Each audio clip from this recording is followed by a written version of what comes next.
vinheta que o professor chegou. Foca na economia. Estamos aí nessa beira de feriado. Pra dar, acabou 2 da tarde, partiu Granja. Partiu Granja. Opa! Segura o Toninho. Segura o Toninho lá. Sami Grangeiro. Fuzil vai lá pro Pitangueiras. Abraço pro Toninho. Vamos lá, Toninho, gente Emílio. boa. Aí. Primeira notícia é essa que você falou. O desemprego subiu 0,8 ponto percentual de um trimestre para outro. E aí eles falam que é o menor da história para o trimestre. Fizeram uma conta lá para fazer isso. 7,7 brasileiros desempregados. Só que só é desempregado no Brasil quem procura emprego. E temos uma população não desprezível que está em força de trabalho, ou seja, 14 anos ou mais, e não procura emprego. A população fora da força de trabalho, Emília, é de 67 milhões. E aí, ou seja, esses caras não estão fazendo nada, né? Aí que tá. Começa a ter... Custa muito, né? Algumas evidências empíricas. Eu vi até o Zilberstein, que é um professor da USP, falando que tem uma correlação, e aí seria bom o governo identificar, de Bolsa Família como substituto ao emprego ou outras bolsas. Então, imagina, o cara vai lá trabalhar por um salário mínimo. Depende do emprego, depende da cidade, depende da qualificação, vai ser um salário mínimo. Se ele faz um bico por Forex ou tem vários benefícios fiscais, ele vai ganhar a mesma coisa. Então não pode ter um sistema em que a opção pelo não trabalho é mais vantajosa que o trabalho. Sim. Fica um país doente isso daí. Sim. E vai passando de geração a geração. E pior, essas pessoas, no primeiro momento, elas optam por não ter trabalho, mas depois elas não são mais empregáveis. E aí, quando fico velho. E a gente vai pagando a conta. Você sabe que saiu uma matéria na Gazeta do Povo. O Gazeta do Povo é muito legal. Às vezes a gente anuncia legal, também. é legal. É muito legal. É um jornal Grande colunista. E saiu uma matéria muito interessante, que é aquilo que a gente fala, né? O tempo vai passando, a gente não percebe. Por exemplo, a população brasileira, ela está envelhecendo de um jeito absurdo.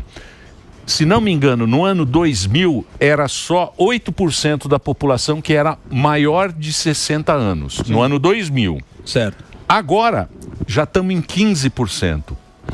Em 2000, você pretende viver em 2070? Eu pretendo. Pretendo. Você pretende viver? Não. Acho que...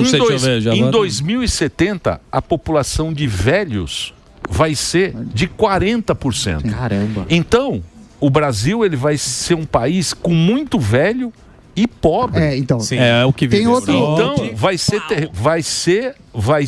velho, pobre e socialista.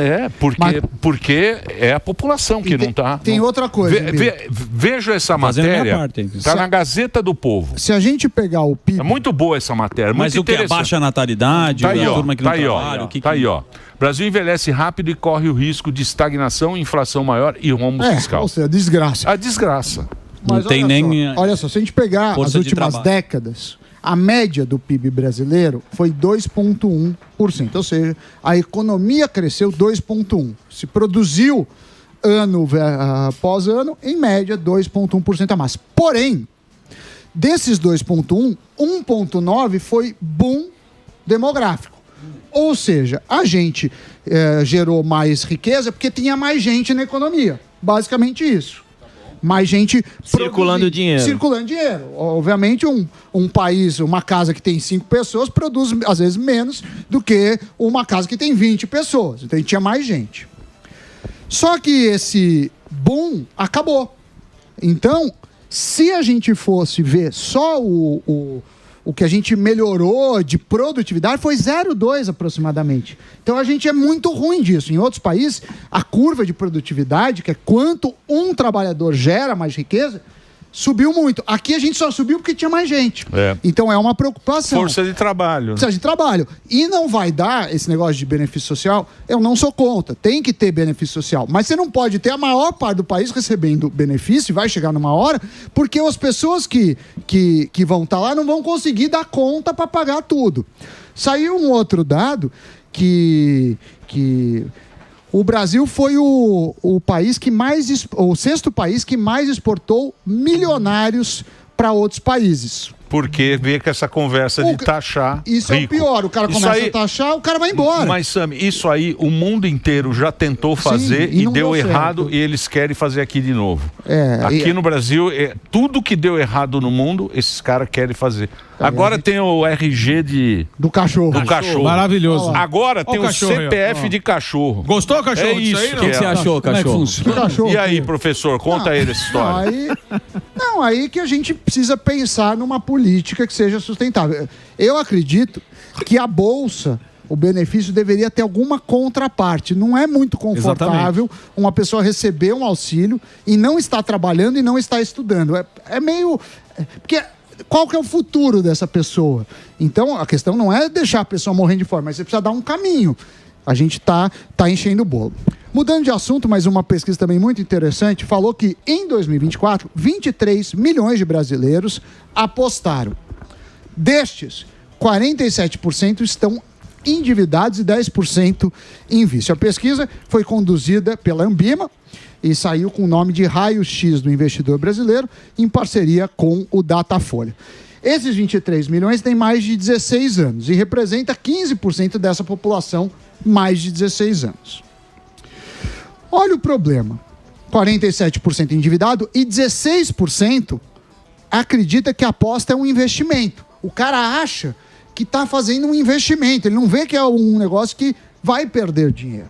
O jogo do tigrinho... Mas você acha que o cara joga para se divertir ou para ele tentar ficar Eu acho rico? que a gente tem uma educação muito ruim. Eu acho que a indústria de bets ficou muito tempo desregulada e aí criou anomalias. Inclusive gente tratando a aposta como se fosse investimento, como meio de vida. Sim. Se você não é o cassino... Mas você acha que é burrice? Eu acho que é burrice, a maioria, e vício. Vai ter uns 10% da população, talvez 5%, que vai ficar viciada. E aí você precisa ter mecanismos. Como seriam esses mecanismos? Você chegou lá, que nem tem no crédito, por exemplo. Você chega, Emílio vai jogar. Eu tenho um cadastro e você fala, quanto você está disposto a jogar? Porque muitas vezes o cara começa a jogar e na hora ele tenta recuperar e acaba perdendo mais. Se você se mantiver num limite inicial, é melhor.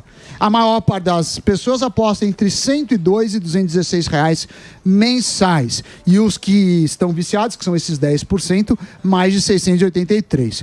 O que preocupa é as pessoas que querem recuperar perdas com novas apostas, e aí vira uma bola de neve, e os que gastam mais que pode. E aí eu acho que precisa ter mecanismos. Eu já falei várias vezes, eu sou a favor das apostas, mas com alguma regulação para não ter danos. E o último assunto...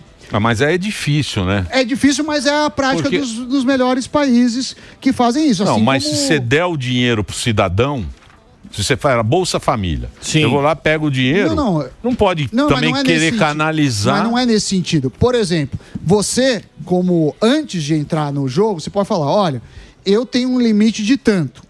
E esse limite ser respeitado. Porque o que acontece muitas vezes? O cara tá perdendo e ele fala, eu quero... Ele acha que vai ganhar. Ele vai recuperar. Mas é o apostador, né? Mas esse que é o perigo. Acha que a casa de aposta nesse momento vai fazer isso? Quando você aposta, esses caras eles são tão malucos que se ele empatar, ele acha que ele tá ganhando. Ele fala, hoje eu não perdi nada.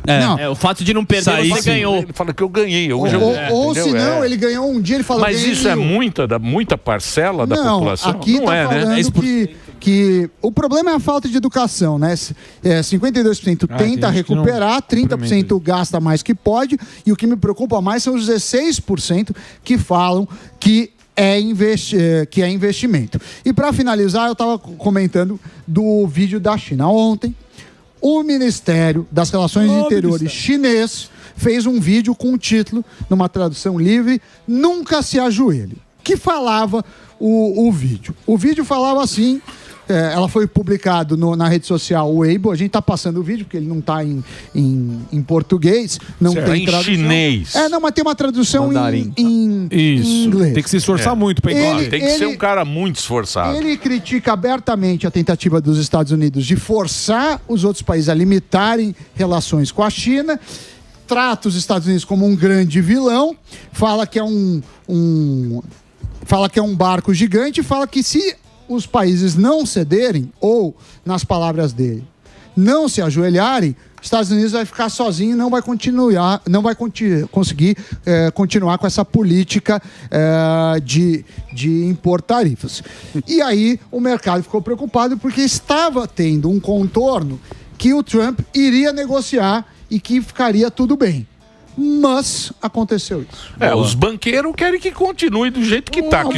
Só o banqueiro que ganha. Banqueiro nunca perde, amigo. O intermediário nunca perde. Eu sei, mas porque o sistema beneficia os banqueiros. Lógico. Então, só que o que acontece?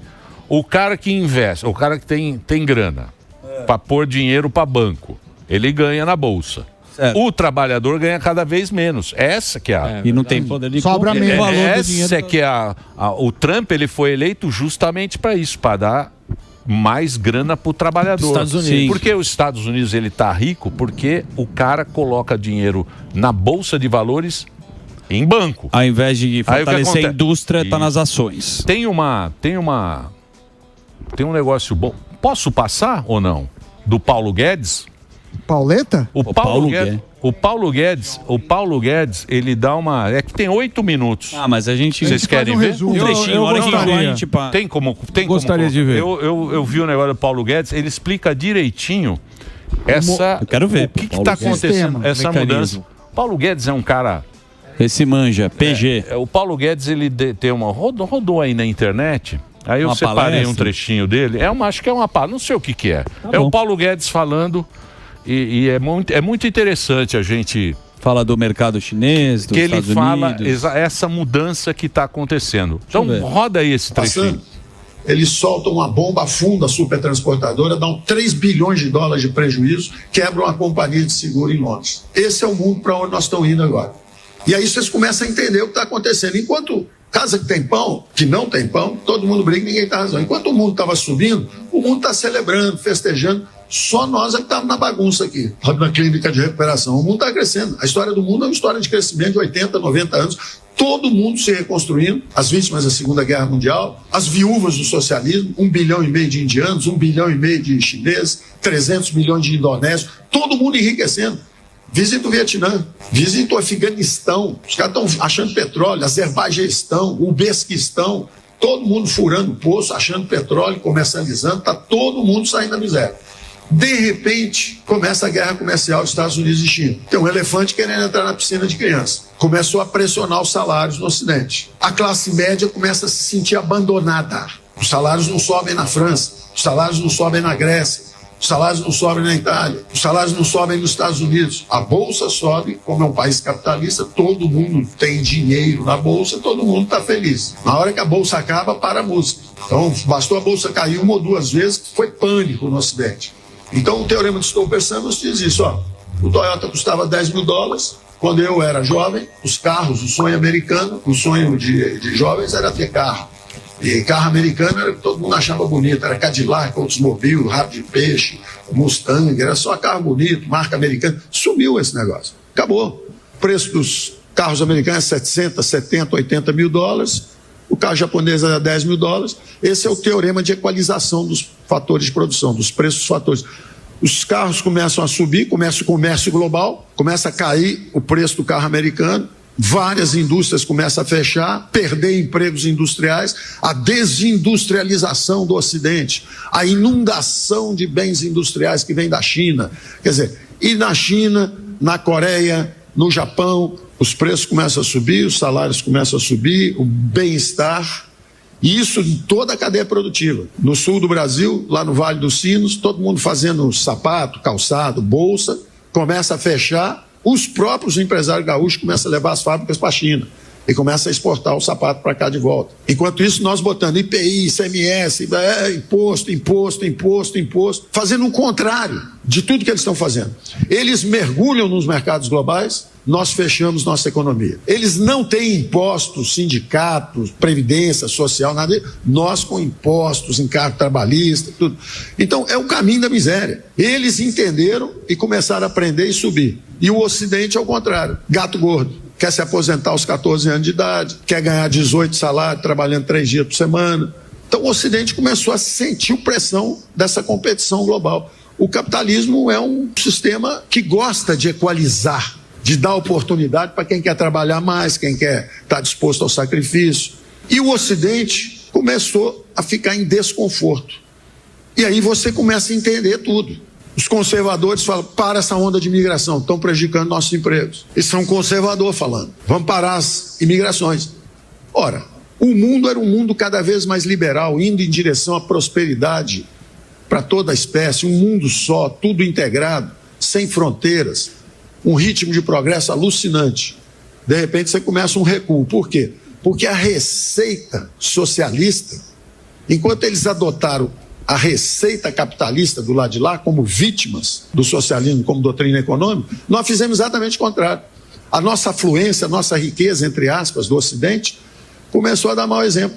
E particularmente a Atlântida, o continente perdido, que não é da variante anglo-saxônica. Ele é da variante continental, Europa ibérica, que era justamente onde o capitalismo tinha penetrado menos.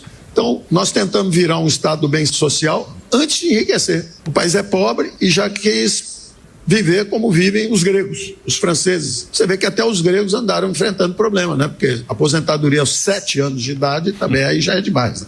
Então os caras estavam meio folgados demais, tomaram um chacoalha lá e tiveram que se reenquadrar. Mas é importante entender isso, porque aí você entende o quadro inteiro. Quadro inteiro. O Ocidente procurando desesperadamente a direita. Alguém tem que salvar os nossos empregos. Alguém tem que abrir a economia de novo. Alguém tem que reduzir a arbitrariedade do governo nos negócios. Alguém tem que reduzir os impostos. Alguém tem que mudar esse modelo econômico. E a democracia começa a balançar. Radical, radical. Não, radical é você que fechou o país. Radical é você que botou os impostos em 30%. Radical é você que está permitindo invasão de terra. Radical... E aí começa a barulheira a subir. Nós vivemos essa barulheira. Nós estávamos lá, o desempenho econômico do governo sendo melhor do que os lados de fora, caímos menos do que eles, voltamos mais rápido do que eles, tivemos inflação mais baixa do que eles, e a barulheira aqui não parava. E a barulheira lá fora continua também. Então é importante entender isso. Então, simples entender uma onda de direita varrendo o mundo, ganhando em toda parte, eu disse. Ganha na Hungria, extrema-direita na Hungria, ganha na Polônia, ganha na Itália, ganhou na Itália, ganhou na França, ganhou em Portugal, ganhou na Nova Zelândia, ganhou na França, ganhou nos Estados Unidos. Você vê que a onda está vindo. Ganhou no Uruguai, ganhou no Paraguai, ganhou na Argentina. Está acontecendo. Então você entende o que é. O Ocidente está em transe, o Ocidente está em crise porque o socialismo, a penetração das teses socialistas, substituição de importações, impostos, governo é que é o driver do crescimento, é o governo que vai trazer o crescimento, não deu certo. Nós afundamos 100 anos. E o outro lado do mundo, a Ásia, fez exatamente o contrário. Abraçou o modelo ocidental e foi com tudo, o negócio subindo. É isso aí, bom, muito perfeito, bem. Uma salva de palmas. Tomara que a turma esteja escutando. O Ocidente. Calma que eu vou colocar o Haddad tocando violão daqui a pouco pra equilibrar. Pra equalizar, eu vou colocar o nosso ministro tocando diagnóstico violão. Perfeito. Então ele dá esse... Agora, como nós vamos sair disso, né, professor? Como que a gente não vai virar o gato gordo da Europa? Esse que é o problema. Exatamente. Muito bem. É isso, professor. Ó, a participação do Paulo Guedes. A participação do Paulo Guedes. Uma aula do Paulo Guedes e o Haddad tocando o violão no Breakfast. É isso aí.